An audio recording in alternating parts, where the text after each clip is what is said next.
घालूया. जास्त नाही, थोडी घातली, थोडंसं तिखट.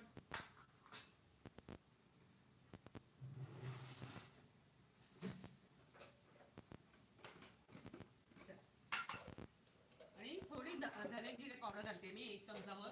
आता माझं सगळं वस्तू संपत आले आहेत. धने जिरे पावडर संपायला आली. गोडा मसाला पण संपला आहे. आता मी करणार, तोही तुम्हाला शेअर करीन परत एकदा. ज्यांनी बघितला नसेल ना ते बघू शकतात. आमच्या टाईपचा